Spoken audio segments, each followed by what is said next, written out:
판을 하면 그 자체로 문제가 되는. 그래서 이른바 이제 박정희, 박근혜 신격화, 성역화가 네. 결국에는 이 최순실, 최태민 이 가계의 이런 그 비리 공화국 이런 것들을 키우는 네.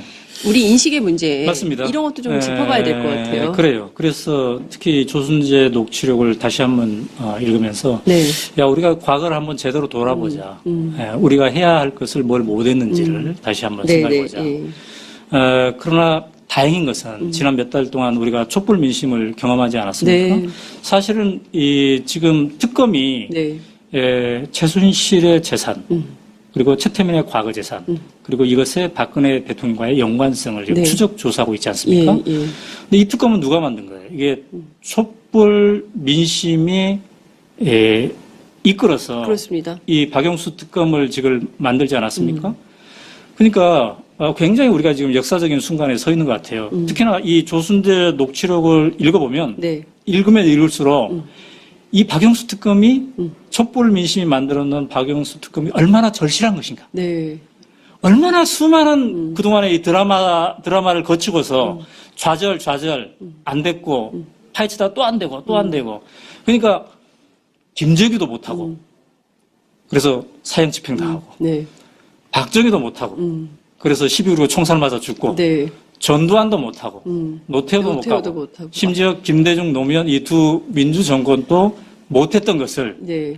이제서야 이 최순실의 국정농단의 충격을 받고 다시 한번 우리의 40년을 되돌아본 이 촛불 민심에 의해서 이 성남 민심에 의해서 드디어 이제 박영수 특검이 이 문제를 본격적으로 들여다보고 있는 이 국면이거든요. 그래서 이거는 굉장히 이 특검이 지금 역사적 사명을 띠고 있다. 네. 이렇게 볼 수가 있겠네요. 예. 제가 어제 그 특검 관계자를 좀 만났는데요. 네. 이런 역사적 사명, 소명의식에 대해서 특검이 상당히 그 책무를 가지고 네. 내부 분위기가 고양돼 있다고 하더라고요. 그래서 새벽 3시 정도에 퇴근을 한대요. 특검 요새 네. 관계자들이 새벽 3시 정도에 퇴근을 하고 저녁 있는 삶이 없군요, 지금. 그 새벽에 퇴근하는 사람들인 거죠. 그래서 거의 하여튼 특히 이제 그 박근혜 대통령이 특검 기간을 연장해 줄 리 만무하다라고 네. 판단을 하고 정말 하루를 이틀 사흘인 것처럼 그렇게 한가하지 않게 일을 그렇습니다. 하고 있다. 그래서 모든 사안, 대한민국 지난 현대사에서 박정희, 박근혜 권력으로부터 제기된 수많은 문제들에 대해서 가급적 많이 들여다보려고 한다. 이런 얘기를 하더라고요. 네. 그래서 촛불이 좀 촛불을 갈까요? 그랬더니 그런 건 됐다고 하더군요. 네, 네. 끝으로 이 조순재 파일을 쭉 취재하시면서 지금 이제 앞서 말씀은 좀 주셨지만 우리 국민들께서 조금 생각해 봐야 되는 포인트, 네. 예, 시사점 이런 게 어떤 게 있을까요? 최근에 모든 언론들이 나서서 막 취재하고 있지 않습니까? 그리고 단독 보도들이 쏟아져 나오고 있는데요. 네. 그러한 보도들을 접하고 느끼고 새로운 사실을 알래 우리가 또 다시 한번 이것들을 체계적으로 조합해서 역사적 뿌리와 역사적 교훈을 되새기는. 이렇게까지 했단 말이야? 이거 참 재미난 일이 벌어졌었네. 이게 아니라, 네. 그동안 우리는 무엇을 해왔고, 우리는 또 앞으로 무엇을 해갈 것인가. 네. 이걸 한번 진지하게 우리가 얘기해야 되지 않을까. 그래서 이제 오마이뉴스와 오마이TV가 오늘 조순재 녹취록을 얘기한 이유도 거기에 있어요. 네. 사실 이 언급 자체는 여러 언론에서 하지 않았습니까? 네. 근데 우리가 한번 체계적으로 분석해보고, 이 역사적 뿌리를 점검해보고 우리가 무엇을 교훈으로 얻을 것인가. 물론 우리 언론도 반성을 해야죠. 네. 저부터 반성을 하고 하게 되더군요. 읽어보니까. 네. 이 많은 일들이 우리가 촛불 현장에서 만난 그 문성근 전 대표도 네, 예. 그 얘기 했죠. 네, 그래서 제가 맞아요. 장윤선과 하는 토크하는 거 예, 봤는데 예. 그 현장에서 뭐라고 표현했더니 자괴감이 든다든가 네. 그동안 우리가 예. 이런 일이 벌어졌을 예, 때 우리는 예. 무엇을 했는가에 대한 예. 그래서 우리 모두가 다시 한번 생각하고 또 이 역사로부터 교훈을 얻고 새롭게 시작하는 그래서 우리가 이게 나라냐라고 하는데 이제부터는 그래 이게 나라다라는 걸 제대로 한번 만들어 가는데 각자의 역할을 해야 되지 않을까 이런 생각이 드네요. 그나저나 정두원 전 의원이 다시 나오면 이거 하나 질문해달라고 청취자들이 굉장히 많이 보내준 문자가 하나 있습니다.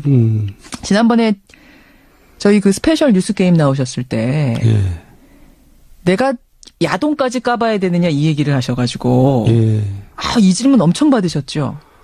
그렇습니다. 야동이 진짜 있는 거냐 없는 거냐. 박 대통령의 과거를 얘기하다 보면은 뭐 이거 야동까지 까야 알겠습니까? 이런 얘기 하신 거잖아요. 그러니까 이를테면 최태민의 의붓아들인 조순재 씨가 이제 무슨 녹취록을 남겼잖아요. 예. 그건 자기가 스스로 남긴 겁니다. 예. 그 내용에 이제 여러 가지 얘기가 있는데 그게 재산 문제도 있고 뭐 등등 여러 가지가 있는데 그 대부분 얘기가 이제 사실 좀 19금에 해당되는 얘기가 많아요. 그래서 이제 제가 이제 그런 표현을 한 거죠. 아니, 저는 사실은 그때 들으면서 이게 굉장히 비유적인 표현이다 생각하고 넘어간 거였거든요. 그러니까 뭐 그렇게 심한 얘기까지 나와야지 뭐 저 죄를 알겠습니까? 이런 표현으로 들었는데 그게 아니라 실제로 19금에 해당하는 내용들이 있었다고요? 그 탄원서 안에? 대부분이요? 예. 그래서 그렇게 그러니까 그거를 사실 이렇게 까기가 굉장히 어려워요. 지금 녹취록이 있단 말씀이시잖아요. 이제 탄원서도 있고. 시중에 다 돌아다니던데요, 뭐. 아니 19금이라는 게 뭔지 아시잖아요, 정 의원님. 19금이라는 게. 지금 여기 방송입니다. 예. 그래서 이것도 19금 해당되잖아요. 19금에 해당되는 내용이 대부분이었다고요? 그렇습니다. 그러니까 더 이상 얘기가 힘들죠. 그렇군요. 그래서 검증을 그때 해보셨어요? 아니면 검증 자체가 불가능한 수준이었어요? 그거 자체가 검증이죠. 왜냐하면 조순재 씨가 누굽니까? 같이 일했던 사람이잖아요. 최태민의 양아들. 예. 그리고 박근혜 씨하고 같이 일했고. 대통령하고 같이 일했던 사람인데. 예. 그 자체가 검증이지 뭐가 아니 검증이에요. 그러니까 탄원서가 그렇게 왔고 녹취록이 있는데 언론들은 한 줄도 안 썼어요. 2007년에. 근데 한나라당 검증위는 그 녹취록도 확보하고 탄원서도 확보했어요. 그다음에 후반 작업을 뭐 하셨을 거 아닙니까? 후반 작업을 할 필요도 없었죠. 이제 이겼으니까. 이미 이명박 후보가 예. 이긴 상황이었기 때문에 예. 더 이상 그래도 그때 검증 좀 해보시지 그러셨어요. 더. 그거를 이미 지나간 일이고 이겼는데 진 후보를 무슨 탄압하는 꼴이 돼버리잖아요. 그러니까 인정할 것도 아니고 저쪽에서. 예. 그리고 내용이 또 너무나 아이들이 보기에 좋지 않은 내용이기 때문에. 그러면은 정 의원님 2012년에 다시 박근혜 후보가 됐을 때 그때 분들이 그때 검증위 분들 그때 물론 검증이 아니셨지만 그거 가지고 다시 검증을 했었어야 되는 거 아니에요? 그러니까 이제 그 검증은 야당에서 했어야 되는데 그때 야당에서는 뭘 했는지 모르겠어요. 그렇다고 제가 한나라당 소속 국회의원인데 내가 그거 검증하자고 할 수는 없잖아요. 아하. 제가 참 부끄러운 얘기입니다만 한나라당 국회의원이면서 박근혜를 찍지 않았습니다. 저는. 잠깐만. 이거 이제 처음 고백하는 거죠? 고백하는 겁니다. 이거 참 욕먹을 일인데. 세상에. 왜냐하면 이분이 대통령 되면 안 된다는 걸 제가 알고 있었기 때문에. 그러니까 2012년 대선에서 분명히 새누리당 의원이셨는데 예. 누구 찍으셨어요, 그럼? 그냥 중간에다 찍었어요. 제가 비난받을 얘기를 지금 고백하는 겁니다. 처음 고백하시는 건데. 예. 알겠습니다. 자. 바로 이런 정도원 의원하고 오늘 월간 정도원 하는데 특검 조사받고 오셨어요? 이 내용 가지고? 저는 조사받은 게 아니고요. 조사받은 거 아니에요? 예, 윤석열 그 팀장하고는 개인적으로 굉장히 가깝습니다. 근데 특검팀에 예, 격려 차원에서 이제 저녁을 먹은 거죠. 그것도 여러 명이서 먹었습니다. 지금 방송에서 못한 그 19금 얘기를 특검팀에다 하셨어요? 예, 맞습니다. 참 어쩌다가 이 지경이구나. 사실은 말입니다. 정두원 의원은 2007년 한나라당 대선 주자 그 경선에서도 이 문제를 제기를 하셨었어요. 이미 많이 알려진 사실입니다만 MB 캠프에서 박근혜 후보의 검증을 주도했던 분. 그래서 더 심경이 좀 복잡하실 것 같아요. 지금 이 상황을 보는. 책임을 통감하죠. 왜냐하면 저는 이제 본의 아니게 검증을 책임지다 보니까 많이 알게 됐잖아요. 모든 것을 다 밝히자고 덤벼들었어야 되는데 사실 그 당시에는 왜 못하셨어요? 또 그 내용이 너무 충격적이고 또 아이들이 듣기에는 불편한 부분들이 많기 때문에 그걸 공개한다는 것 자체가 근데 그것을 결국 뭐 방관했다는 것은 책임이 있다는 얘기죠. 일단 책임을 통감한다. 예. 아니 그때 뭐라고 하셨냐면 하여튼 정두원 전 의원이 아무것도 안 하신 건 아니에요. 지금 책임 통감한다고 하셨지만 2007년 8월에 언론 인터뷰에서 이런 이야기를 했습니다. 박근혜 대통령과 최태민의 관계를 낱낱이 밝히면 박 대통령 좋아하는 사람들은 밥도 못 먹게 될 거다. 네. 이 이야기를 저는 지금도 또렷이 기억해. 아니 도대체 무슨 얘기지? 밥을 못 먹게 된다. 박 대통령과 최순실 그리고 비서진들은 대포폰을 사용했다. 특검의 수사 결과죠. 어제는 그런 대포폰을 최순실의 개인 비서 노릇을 한 청와대 이영선 행정관의 후배가 운영하는 휴대폰 대리점에서 개설했다는 사실까지 밝혀졌습니다. 생각해보면 기가 막힐 일입니다. 세계 어느 나라 대통령이 자신의 비서진들과 대포폰으로 상시 통화하고 그리고 그 대포폰은 비서진의 민간인 지인을 통해서 주기적으로 대량으로 공급받습니까? 대통령까지 갈 것도 없습니다. 일개 주민센터도 그렇게는 안 돌아갑니다. 사기업도 그런 곳은 없죠. 사장과 직원들이 항상 대포폰으로 통화하고 몇 개월마다 폰을 전부 교체하고 그런 회사가 있나요? 범죄 집단 말고 그런 곳이 있습니까? 항상 대포폰을 사용하는 사람은 자신이 하는 일이 세상에 드러나서는 안 되는 일이라는 걸 스스로 자각하고 있는 겁니다. 박 대통령은 아무것도 몰랐고 오로지 국정 운영만 생각했다는 말을 그래서 믿을 수가 없는 겁니다. 국정 운영을 왜 대포폰으로 합니까? 이 대포폰 이야기가 처음 나왔을 때만 해도 청와대에서는 말도 안 되는 얘기라고 했죠. 예, 펄쩍 뛰었습니다. 말도 안 되는 얘기라고 거의 뭐 코웃음을 치는 정도 반응을 했는데 요즘은 반응이 없어요. 네, 할 수가 없죠. 요즘은 반응이 없는 것이 너무 구체적이고 게다가 번호가 나와버렸어요. 번호가. 예. 네. 어제 관련 뉴스가 많이 나왔죠?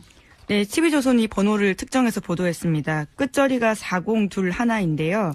이 번호가 대통령 차명폰으로 추정되는 거랍니다. 그래서 이 번호를 특검이 시간대별로 기지국 분석을 했었는데요. 대통령 순방 동선 등과 일치한다라고 합니다. 발신지는 평상시 대부분 청와대 경내로 찍혔는데요. 대통령의 일정이 있어서 움직이면 그에 따라 동선이 바뀌었다라는 겁니다. 네. 이게 이제 대통령으로 특정할 수 있는 이유가 우선 이 끝번호를 장시호 씨가 네. 특정해 주었고 그리고 청와대 경내에서 자는 사람이 많이 없어요.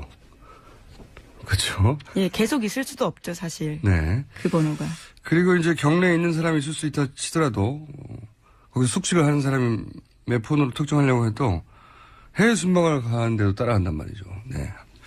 번호도 맞고 위치도 맞고 그리고 해외 순방이라는 특수한 일정도 맞고 뭐 다 맞는 거죠. 네. 그리고 그렇게 해서 비교를 해봤더니 하루에 평균 3통화 정도. 네, 그렇죠. 6개월 동안 570여 차례입니다. 네. 최순실 씨와만 따져서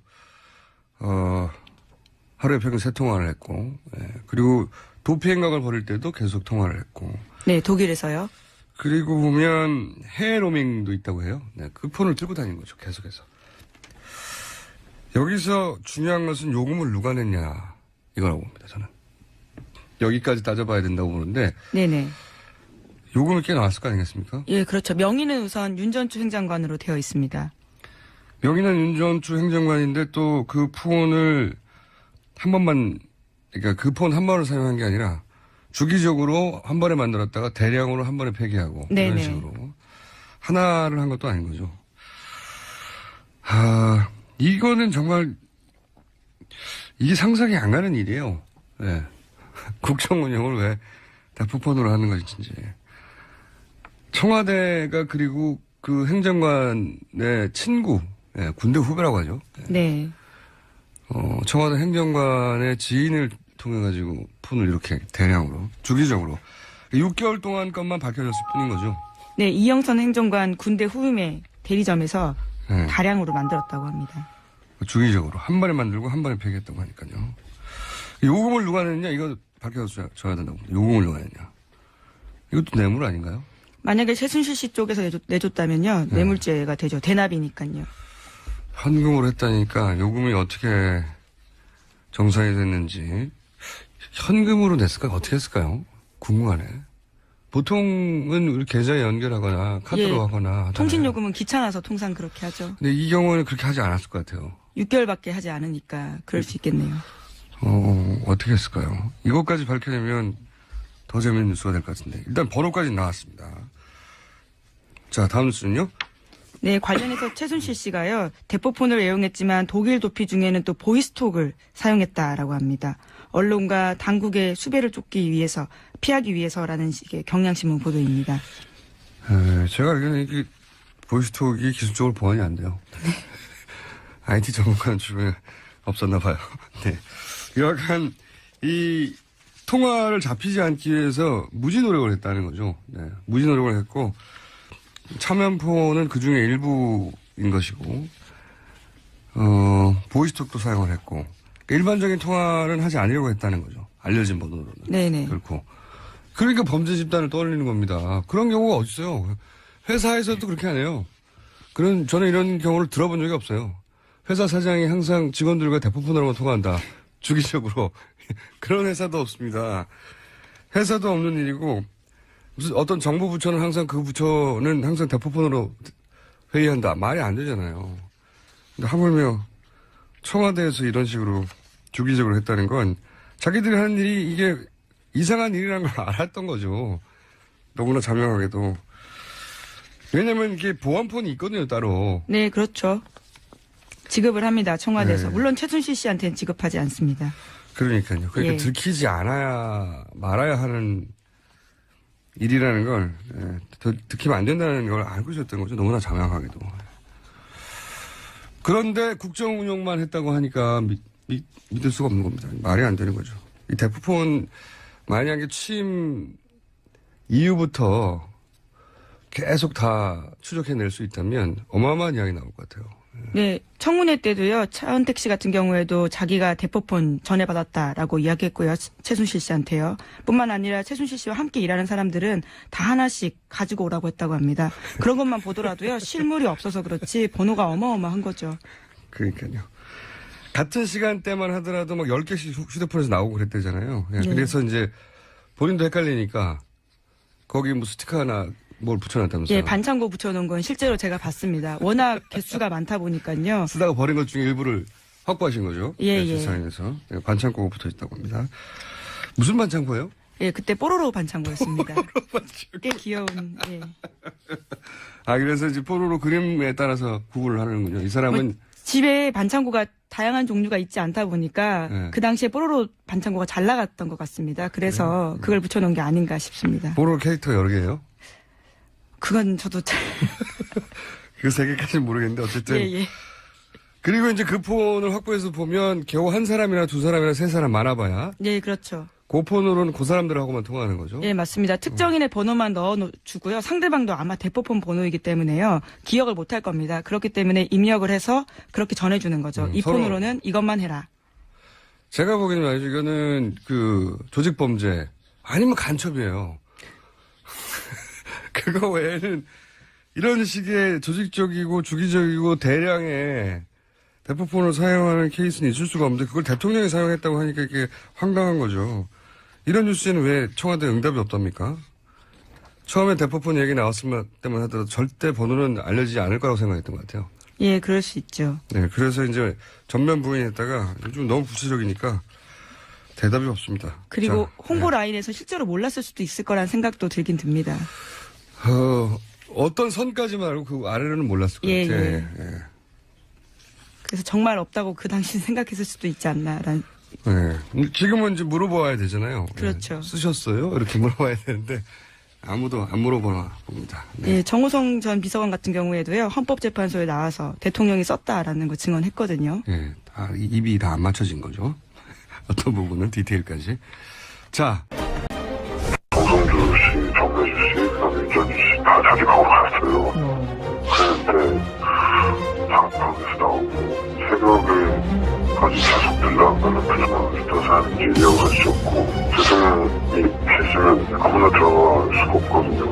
이영선 씨가 들어갔다 잠깐 나왔다가 또 다시 들어갔다가 몇 번 그렇게 했던 것 같아요.